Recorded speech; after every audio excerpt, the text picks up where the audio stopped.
Welcome to Psychology Simplified. Please subscribe, share, and like. Press the bell icon.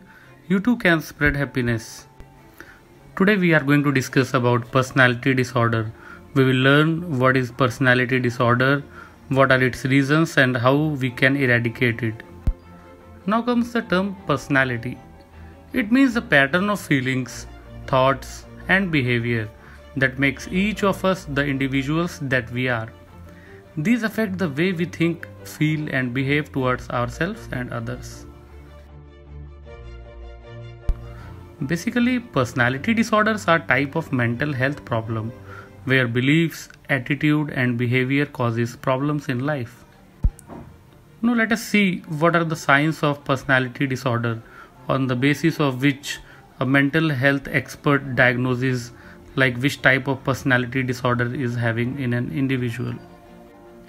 There are three signs which confirms personality disorder. First is thinking, feeling, and behaving causing you or others significant problems in daily life.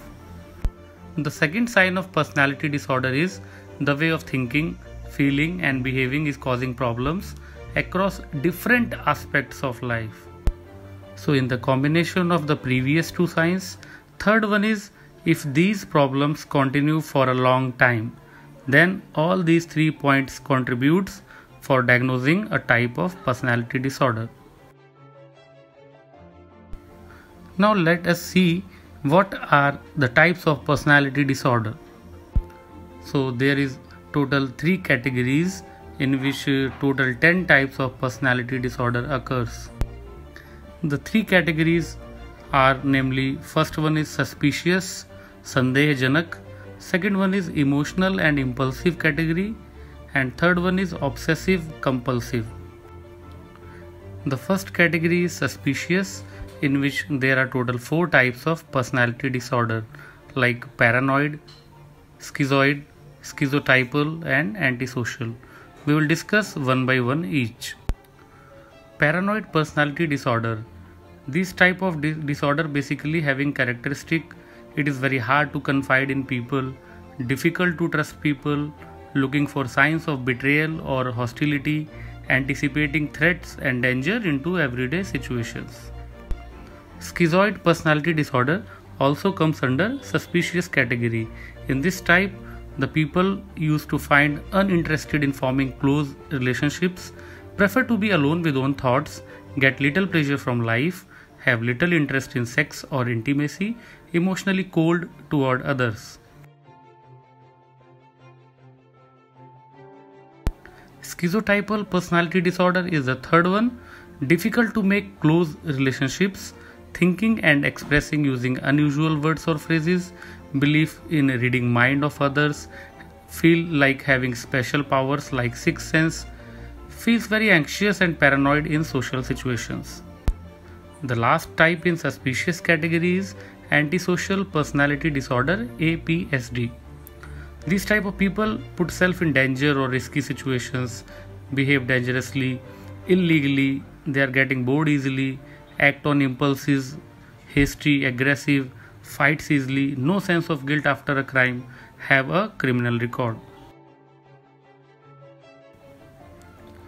The second category of personality disorder is emotional and impulsive. In this category, there are total 3 types: borderline personality disorder, histrionic, and narcissistic. We will see one by one each. First one is borderline personality disorder, BPD. The people gets very angry easily, struggle to control anger, self-harming behavior, act impulsively, hard to make and keep stable relationships, have very intense emotions and can change quickly. The next one is histrionic personality disorder. In this category, the people get easily influenced by others, feel dependent on the approval of others, feel that you have to entertain the people. They feel uncomfortable if not the center of attention. Narcissistic personality disorder. In this category, the people take advantage of other people. They are selfish in nature, own needs above others. They feel upset if others ignore them. Fragile self-esteem is there, feel of better or more deserving than others. The third category is anxious.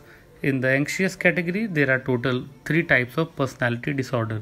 First one is avoidant, second dependent, and obsessive compulsive. The symptoms in avoidant anxious personality disorder are people used to avoid work or social activities. They feel lonely and isolated and inferior to others. They avoid relationships, friendships, and intimacy because of fear of rejection. They worry about being ridiculed or shamed by others. Dependent personality disorder. In this, submissive and passive, low self-confidence, feel that others are more capable, feel needy, weak, and unable to make decisions or functions, agree to things you feel are wrong. And the last 10th is obsessive compulsive personality disorder, OCPD. In this, the need of everything is in order and under control, set unrealistically high standards for self and others. They expect disaster if things are not perfect, reluctant to spend money. One important thing is OCPD is separate from obsessive compulsive disorder, OCD. OCD describes a form of behavior rather than a type of personality.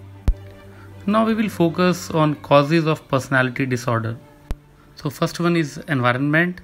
A person may experience an unstable family life, a little or no support from your caregiver, or a lack of support or bad experiences during your school life, in your peer group or wider community. It also adds on a personality disorder. Second reason may be early childhood and teenage experiences, in which if a person had a difficult childhood or experiences, like you might have developed certain beliefs about how people think and how relationships work.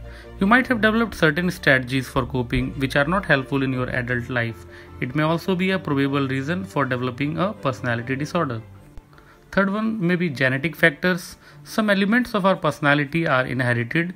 We are born with different temperaments. For example, babies vary in how active they are, their attention span, and how they adapt to change. So some experts believe inheritance may play a part in the development of personality disorder. Now we'll talk about the possible treatment. The first treatment may be talking treatment, which includes art therapies, CBT, CAT, DBT, MBT, and schema therapy. CBT means cognitive behavioral therapy, in which it looks at how your feelings, thoughts, and behavior influence each other and how you can change these patterns. CAT means cognitive analytic therapy. It combines CBT's practical methods with a focus on the relationship between you and your psychotherapist. DBT means dialectical behavior therapy, in which a treatment is specifically developed for borderline personality disorder. It uses individual and group therapy to help learn skills to manage your emotions. MBT means mentalization based therapy. It is a long-term talking treatment which aims to improve your ability to recognize and understand you and other people's mental states, and to help you examine your thoughts about yourself and others to see if they are valid. Schema therapy is usually a long-term talking treatment which aims to help you change the ways of thinking or schemas which cause you difficulty while strengthening the ways of thinking which are helpful to you. Second one is medications. There are no drugs specifically licensed for the treatment of personality disorder. Your health expert may prescribe medication to help you manage problems such as depression, anxiety, or psychosis. So please do not try self-medication. Consult mental health expert or psychiatrist. Third and very important thing is self-participation in choosing the types of treatment. It may be medication and psychotherapy. So your active participation gives you more confidence and you can eradicate the basic problems, if any, lying in your personality. Finally, some people think that things can't be changed, but the reality is just reverse. It is possible for things to change and improve always. If you like the content of this video, please subscribe, share and comment, and spread happiness.